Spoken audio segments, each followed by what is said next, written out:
Straight talk from Israel. You're listening to Israel News Talk Radio.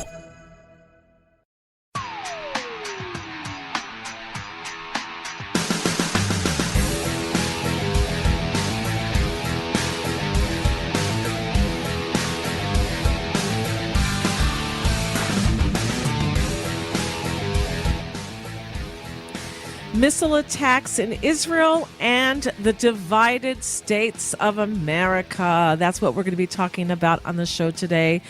I went to sleep last night late. It's a Saturday night.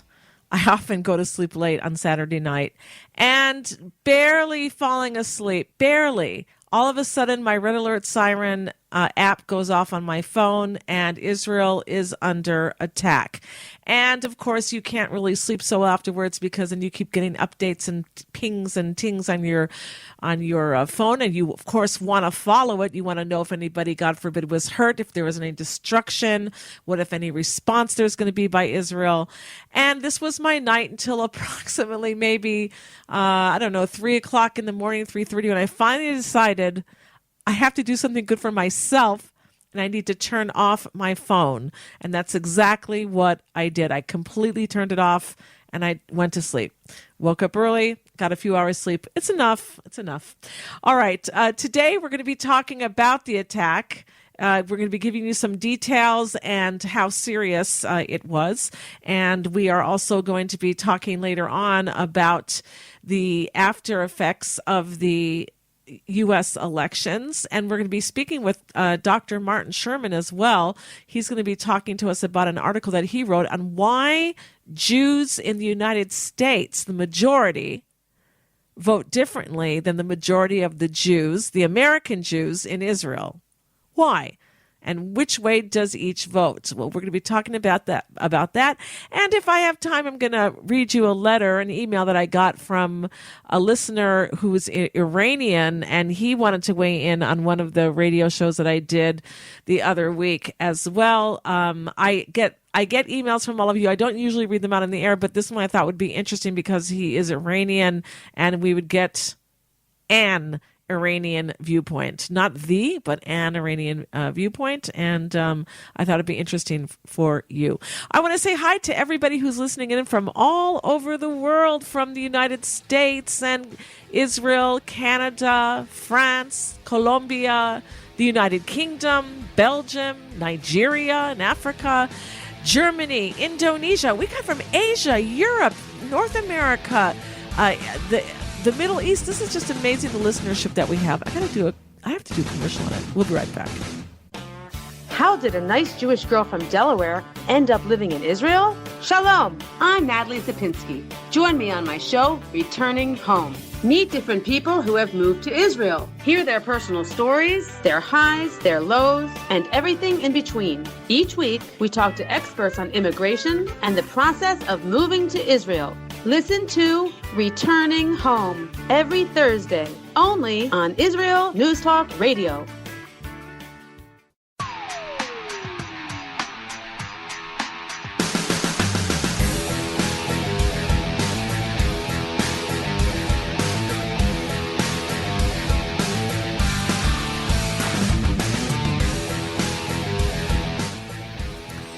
All right, we are back here at the Tamar Yonah Show on IsraelNewsTalkRadio.com. And as I said before, Saturday night, going into the wee hours of Sunday morning, there was a rocket attack, or I should say actually a missile attack on Israel. And the reason I say a missile attack, even though if you look at reports, they say rocket, rocket, rocket, I am not aware, and someone can feel free to correct me, of any rockets that can travel as far as one would have to go from Gaza all the way to basically Tel Aviv, the center of the country in Israel.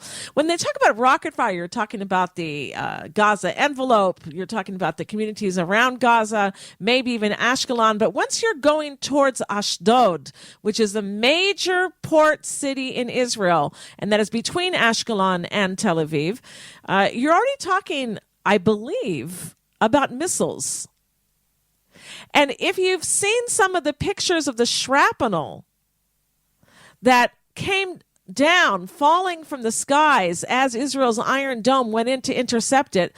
These things were big, big, big. They were not rockets that you can, put on a little pole and then shoot it off of that into neighboring communities, which, by the way, are also very deadly and have killed people before.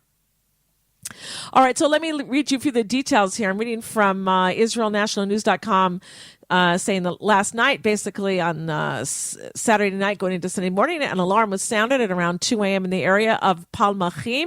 That is a beach in Israel that many of the IDF paratroopers use to practice parachuting, jumping out of planes. My son has done that before in Palmachim. And also the city of Ashdod. And again, I said Ashdod is a city that's located, it's on the western coast of Israel, between the south of Israel where Gaza is, and or Ashkelon, and between Tel Aviv.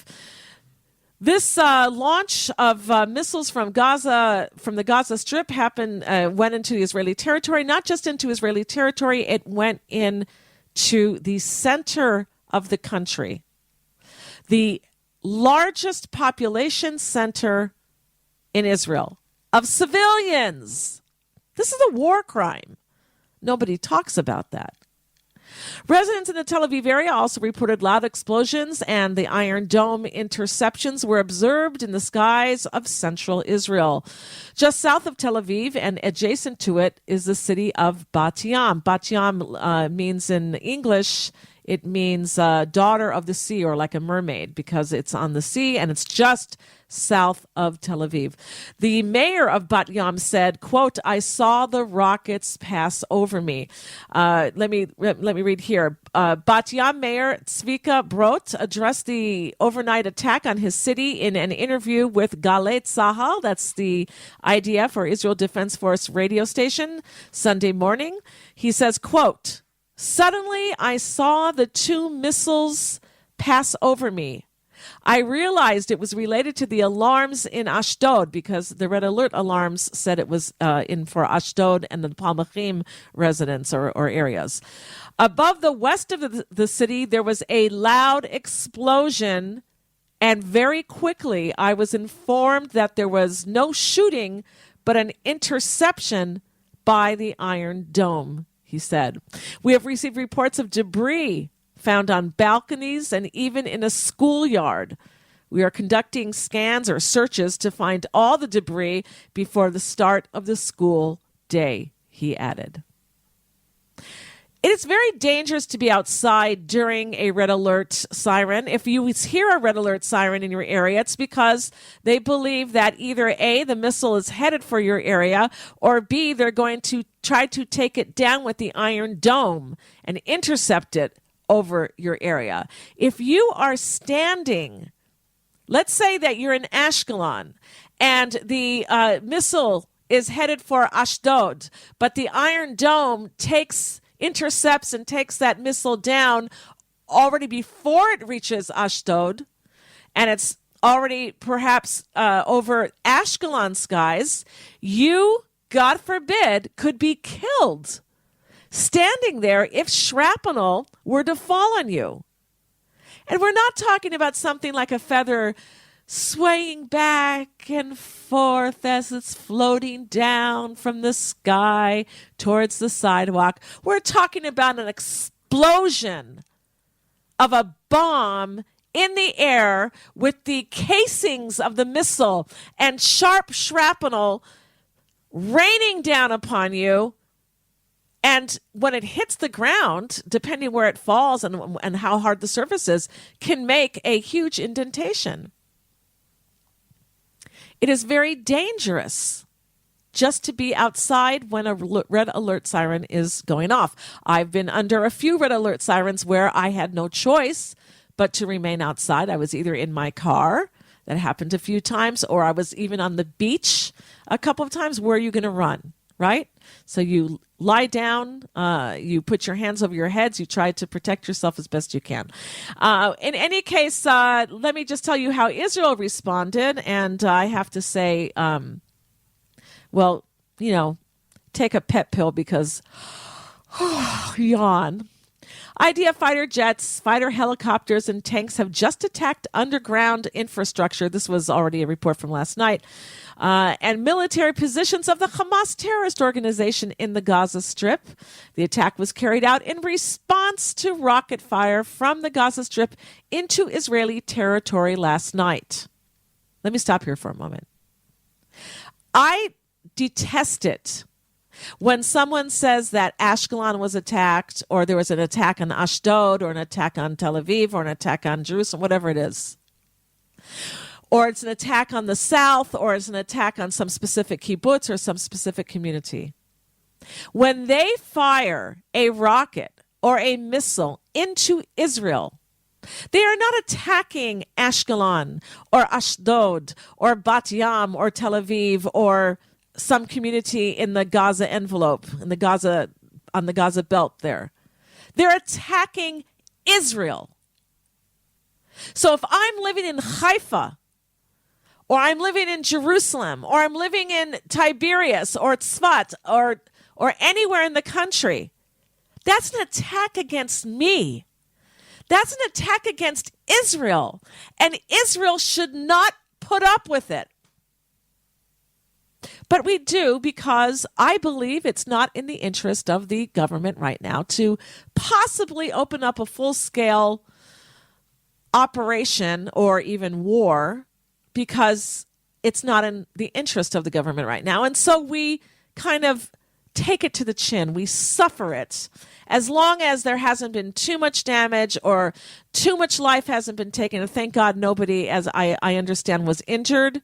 Yesterday, there were trauma victims, but I'm not aware of anybody who was physically injured. I'm not aware of any major damage to Israel, although there were some fires that were set as some of the shrapnel and rockets smashed into Israel. So it's something that we can absorb. It's what they call an acceptable loss. And as long as it stays within the acceptable loss, Israel's not going to go out full scale.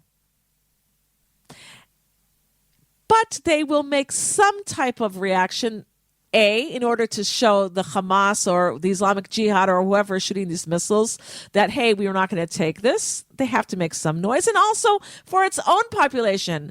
The Israeli people are saying, how can you let this go by? So they go and they bomb a structure here in Gaza, a laboratory there. And I always ask that question, why are they waiting to strike these laboratories? If we know where they are, why do we wait until we're attacked first? Why don't we be proactive and take out these laboratories and these offices of the terror organizations if we know where they are? Why don't we take them out already? The Hamas in Gaza responded that rainwater caused the rocket launches. Yes, they said that the lightning and the rain that we've had here in Israel is what set off the rocket fire. They claimed the same thing, I believe, a year or so ago. My ta'ana, or my claim, my statement here is, even if, I don't believe it was, but even because it always happens in the middle of the night, never a rainstorm during the day when they go off, only at night in the middle of the night. But in any case,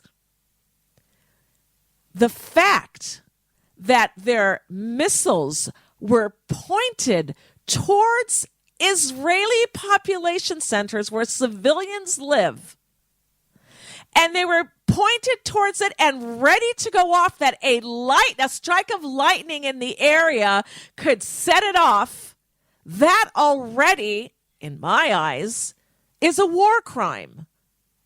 Why do you have missiles pointed at Israeli civilians and Israeli cities? That already is the question. This is not just a stockpile they have in case there's a war, and if there's a war, they'll set everything up and they'll move things around like Israel does.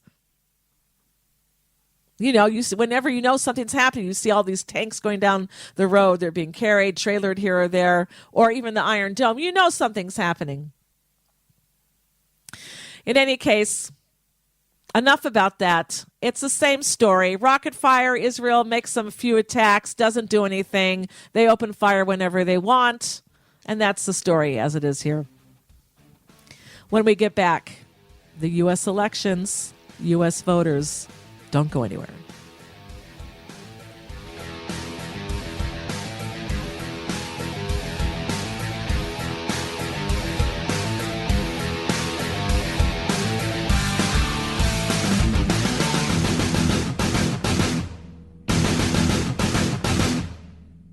Shalom, everybody. Making a difference often takes just one moment and one person at a time. I am Orly Benny Davis, your show host on Israel News Talk Radios from Jerusalem with Love. You'll be hearing people talking about politics, religion, social issues, and making a better tomorrow. Join me, Orly Benny Davis, for God and Country. From Jerusalem with Love. Wednesdays on Israel News Talk Radio. Psalm 23, the Lord is my shepherd, I shall not want. Did you know this psalm and many others were composed by a Jewish shepherd and musician who later became a king? Would you like to know some of the inner meanings of psalms to help you connect with God and strengthen your soul? An exciting and easy-to-read book is now available which will help you do just that. Software for the Soul, Psalms for Everyone, available on Kindle, Audible, and Amazon.com. Software for the Soul.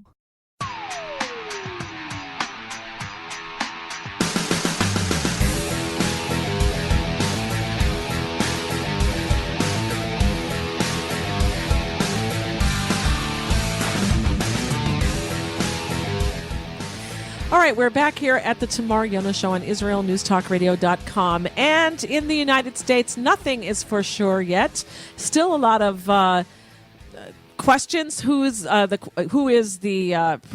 to be winning the election? If you're a Democrat, you already believe you know who it is, and if you're a Republican, you're hoping that with the recounting of the votes, that Trump is going to be the president. And the Jewish people, how did they vote? You know, if you look at the Orthodox community, they largely, almost, everyone that I know at least, voted for Trump.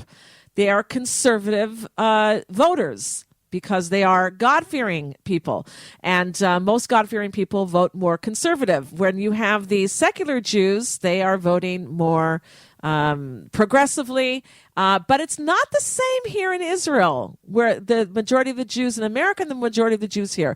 So here to tell us more about this, we have joining us Dr. Martin Sherman. He's the founder and director of the Israeli Institute for Strategic Studies. He's also a columnist and has published on several news media websites around the world. And he recently wrote an article that was published on Newsmax called "The U.S. Israeli Jews Deeply Divided on Life and Death Issues." Welcome to the show, Dr. Martin Sherman. Thank you for having me back. It's very, very good to have you on. Tell our listeners the difference between Jews in the United States and Jews in Israel, or American Jews, I should say. Well, this came to light very starkly during the elections, when you see over 70% of American Jews voted for the Democratic candidate, Joe Biden. And in Israel, over 70% of the Jews preferred Donald Trump. So there you have a stark difference. But I think there's a lot behind that as well, because, you can understand the Israeli position quite easily, because, there's a big argument about who's been the most pro-Israel president in the United States. But personally, I think it would be very difficult to beat Donald Trump. He's taken a number of decisions which have been very favorable to Israel and have changed the basic parameters of the Middle East political situation. He's defunded UNRWA. He's closed the PA office in Washington. He moved the embassy to Jerusalem and recognized the city as the capital of Israel. He recognized Israeli control of the Golan Heights, and he disputed the illegality of the Israeli settlements in Judea and Samaria. And perhaps most importantly, he pulled out of the appallingly dangerous nuclear deal with Iran and imposed punishing sanctions on the regime there, which has brought its economy to the brink of collapse. So it's easy to understand why there's a favorable attitude towards Trump in Israel. It's a little more difficult to understand why the Jews in America feel such animus towards him, because putting aside his support for their kinfolk in Israel, Trump has undertaken a lot of policy initiatives which you would think that left-leaning liberals would applaud, like, for instance, where many presidents talked about prison reform, Trump actually implemented prison reform. He's taken on the big pharma companies and gone for bringing down the price of prescription drugs. He's appointed the first woman ever to head the CIA and the second woman ever to head Homeland Security, appointed a woman to the Supreme Court bench, and brought unemployment to record lows in many minority sectors. So these are all initiatives which you would expect liberals to endorse wholeheartedly, and yet they seem to have this almost Pavlovian anti-Republican knee-jerk reaction. So it's not that easy to explain. In fact, in many ways, the Jews in America have a bit of a perverse reaction to their enhanced status, where many other minorities, as their socioeconomic status is enhanced, they move from the Democrats to the Republicans.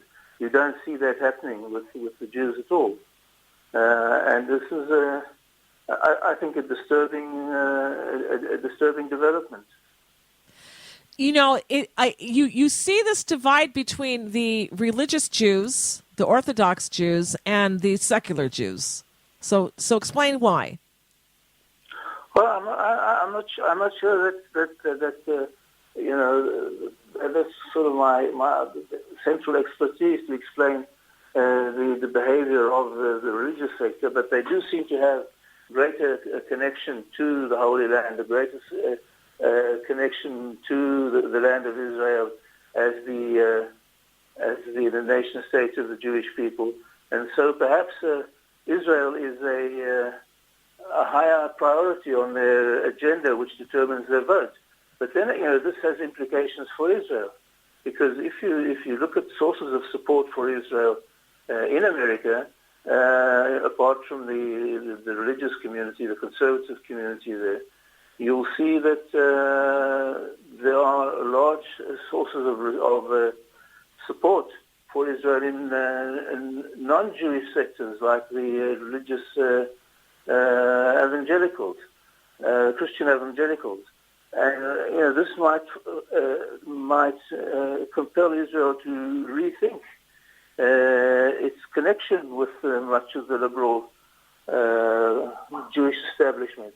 I mean, I wouldn't go as far as Guy Bechor has gone. And Guy Bechor is a well-known commentator on Middle East affairs here, who actually suggested that Jews who don't support Israel should be denied the right of return.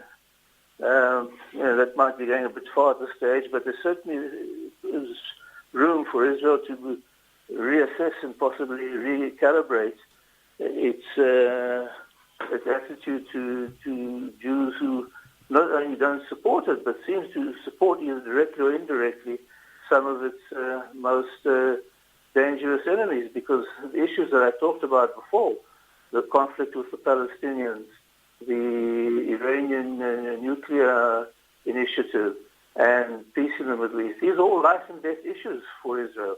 These are issues which basically determine the physical future of the country. Right. And if American Jews are indifferent to this, then, at some stage Israel has to draw some difficult conclusions. Because Biden is certainly on record as being far softer, more understanding and more accommodating and more compliant with both the positions and the demands of Israel's most vehement enemies. And this is a very difficult pill for Israelis to swallow. Right. And, I would add here that it's not just Israelis who could be put in more danger with the Biden administration, but I understand that the Black Lives Matter organization has been demanding from Biden that they want some high positions in his government because they claim that, and perhaps rightfully so, that they helped him get into power.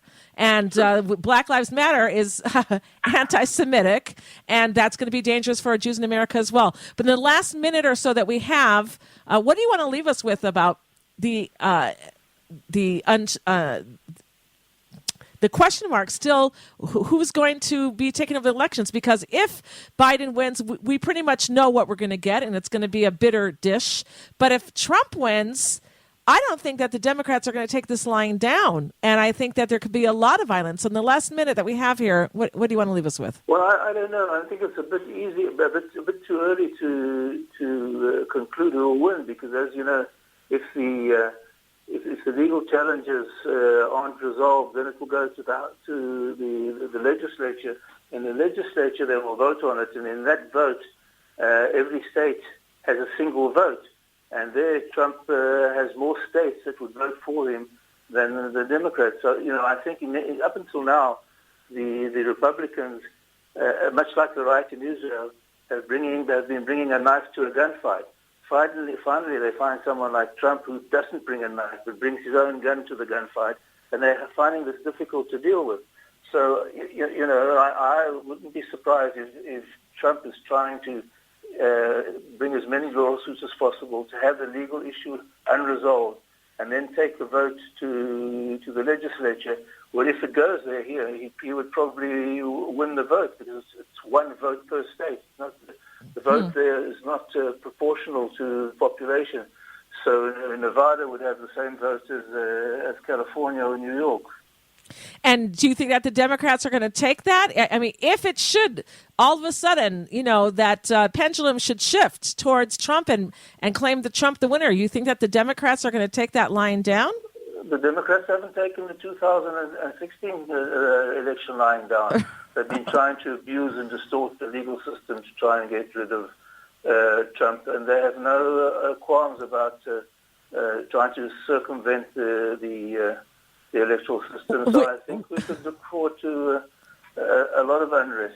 With a yes or no question, because we literally have 5 seconds left, do you think that there's a possibility of cessation of certain states from the Union?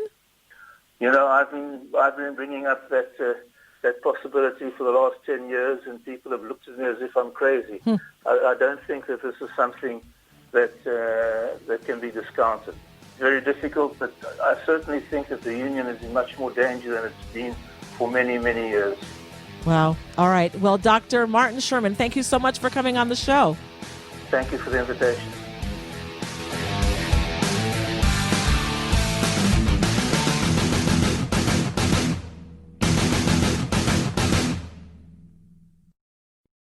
You're listening to Israel News Talk Radio. This is Shai Ben-Tekoa, and each week I'll be webcasting to you from Judea, origin of the word Jew, a people besieged and beleaguered in every generation. Nazi Germany's but a memory, but in its place the world invented the phantom Palestinians as this generation's internationally authorized Jew killers. Tune in for a different slant on life in Israel, Phantom Nation, every Monday. Hi, I'm Rabbi David Aaron. The soul basics are the most profound, the most essential, and yet often the most neglected in our education. Join me for Soul Talk on Israel's News Talk Radio and discover the secrets to love, spiritual growth, and personal power.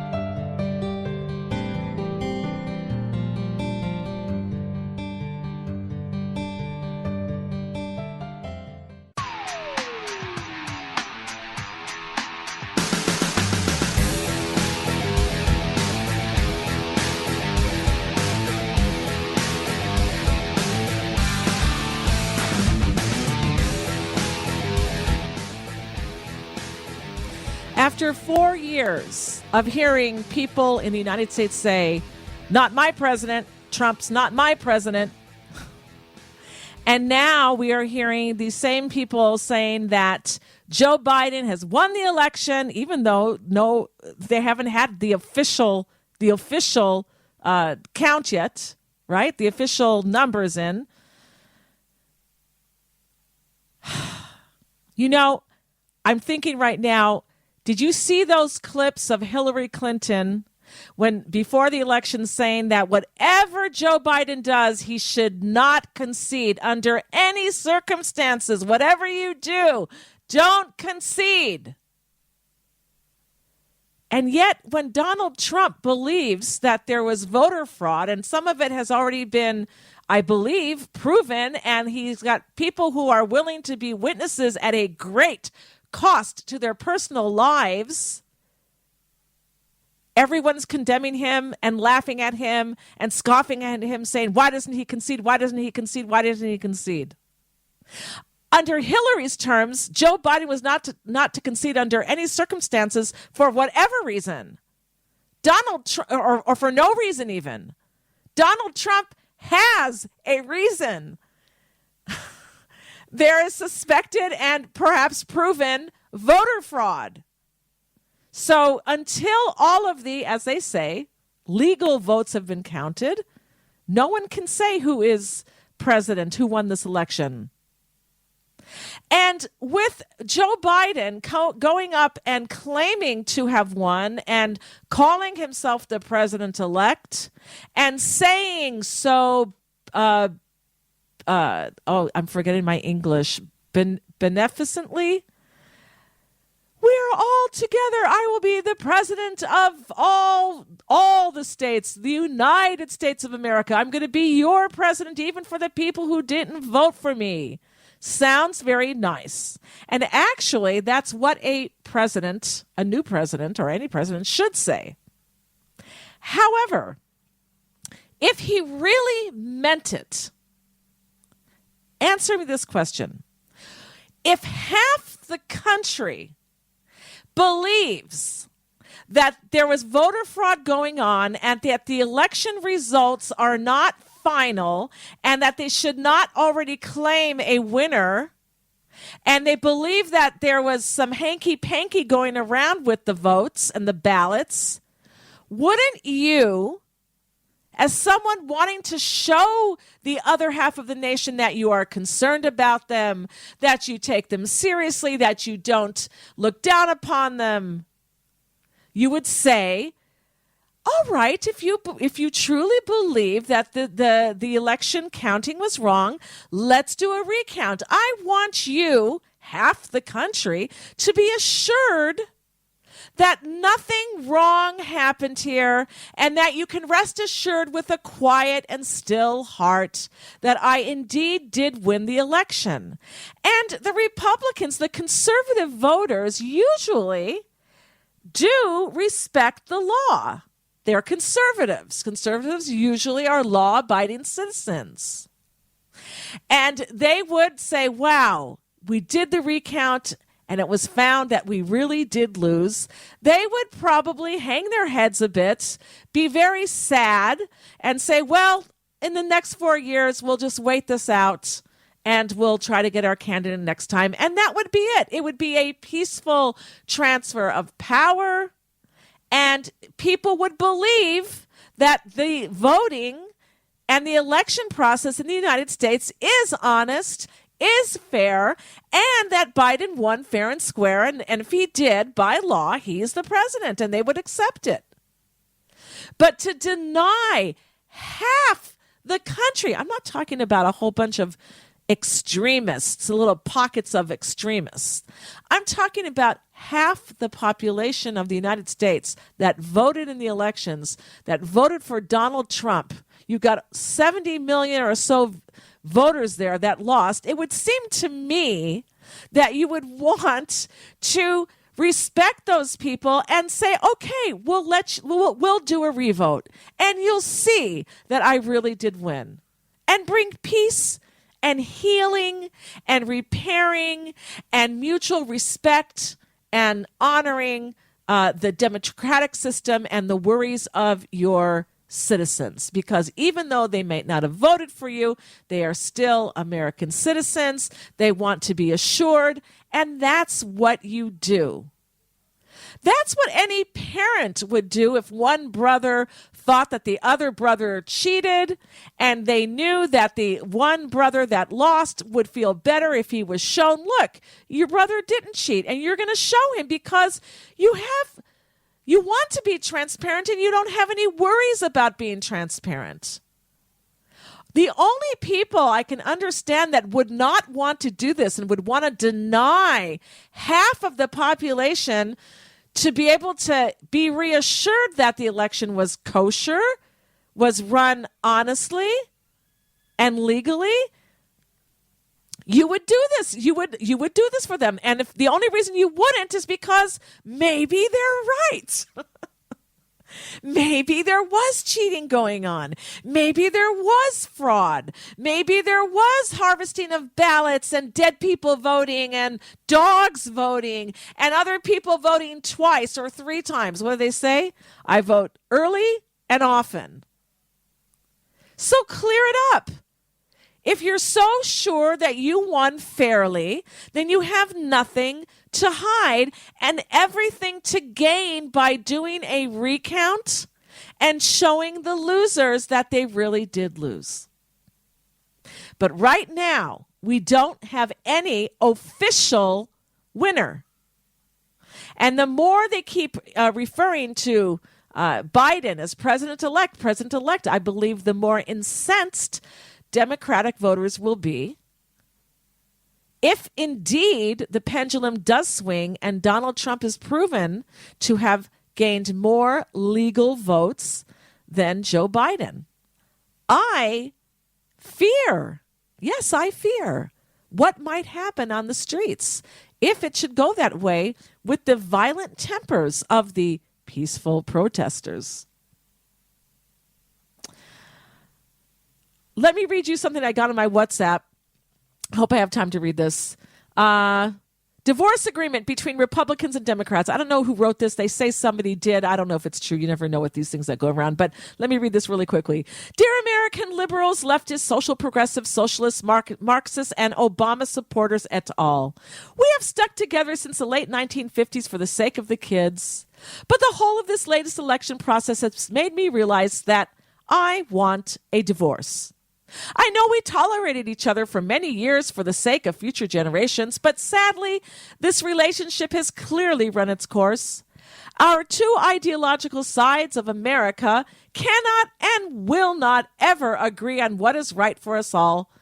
So let's just end it on friendly terms. We can smile and chalk it up to irreconcilable differences and go our own way.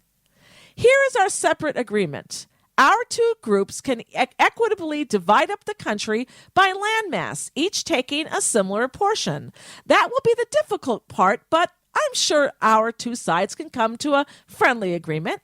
After that, it should be relatively easy. Our respective representatives can effortlessly divide our assets since both sides have such distinct and disparate tastes. We don't like redistributive taxes, so you can keep them. You are welcome to the liberal judges and the ACLU. Since you hate guns and war, we'll take our firearms, the cops, the NRA, and the military. We'll take the nasty, smelly oil industry and the coal mines, and you can go with wind, solar, and biodiesel fuel. We'll keep capitalism, greedy corporations, pharmaceutical companies, Walmart, and Wall Street. You can have your beloved lifelong welfare dwellers, food stamps, hippies, druggies, and illegal aliens. We'll keep the greedy CEOs and rednecks. We'll keep Hannity, Carlson, and Bibles. And we'll give you NBC, CNN, ABC, CBS, and Hollywood. You can make nice with Iran and Palestine, and we'll retain the right to invade the hammer places that threaten us. You can have the peaceniks and war protesters. When our allies or our way of life are under assault, we'll help provide them security. We'll keep our Judeo-Christian values. You are welcome to Islam, Scientology, humanism, political correctness, and Shirley MacLaine. You can also have the United Nations, but we will no longer pay the bill. We'll keep the SUVs, pickup trucks, and oversized luxury cars. You can take every Volt, Tesla, and Leaf you can find. You can give everyone health care if you can find any practicing doctors. We'll keep the Battle of the Hymn of the Republic and the national anthem. I'm sure you'll be happy to substitute Imagine by John Lennon. I'd like to teach the world to sing, or Kumbaya, or We Are the World. We'll practice trickle-down economics, and you can continue to give trickle-up poverty your best shot. Since it so often offends you, we'll keep our history, our name, and our flag. Would you agree to this? If so, pass it along to other like-minded liberals and conservative patriots. And if you do not agree, just hit the delete button and blah, blah, blah. Anyway, didn't have time to read my email from our Iranian listener, but another time we'll do that. I want to thank you all for being with us here on the Tamar Yonah Show. Tomorrow I interview Rabbi Mendel Kessin about Trump winning the elections. That should be easy. To hear another rabbi talking about this. Very interesting. Do you agree, disagree? We'd love to hear from you. Thanks for being with us. Israel News Talk Radio's chat room. Just click the orange button at the top of the IsraelNewsTalkRadio.home page, log in as yourself or an anonymous guest, and join in on the fun. You'll meet other listeners from all over the world who listen to Israel News Talk Radio, and you can make new friends. Israel News Talk Radio's chat room. It's the closest you can get to being in the studio with us. We love listening to Israel News Talk Radio. Where can you get the inside news on Israel? At Israel News Talk Radio, we're dedicated to sharing Israel's inside story with the world by providing our listeners with news on Israeli politics, current affairs, and Israeli Jewish culture. The Israel News Talk Radio homepage also provides you, the listener, with useful information at your fingertips, with scrolling news headlines, weather, currency exchange, Shabbat candlelighting times, and so much more. Our radio programming is always accessible and on demand. We operate absolutely free of charge for everyone, everywhere. If you love what we do, partner with us now by becoming an Israel News Talk Radio supporter. With your support, you'll be inscribed on our Israel News Talk Radio Wall of Fame. There's nothing like us in the world. Be part of something great. Israel News Talk Radio. Straight talk from Israel. If you love Israel News Talk Radio, then you'll love our Facebook page. We keep you up to date on what's happening in Israel, plus little surprise treasures that we don't share on the radio. Go now to follow us on Facebook. Just look for the Israel News Talk Radio Facebook page, and don't forget to subscribe and follow us by clicking on the like button. We post great stuff there that you'll want to share. Israel News Talk Radio on Facebook and Israel News Radio on Twitter. News, opinion, and more. You're listening to Israel News Talk Radio.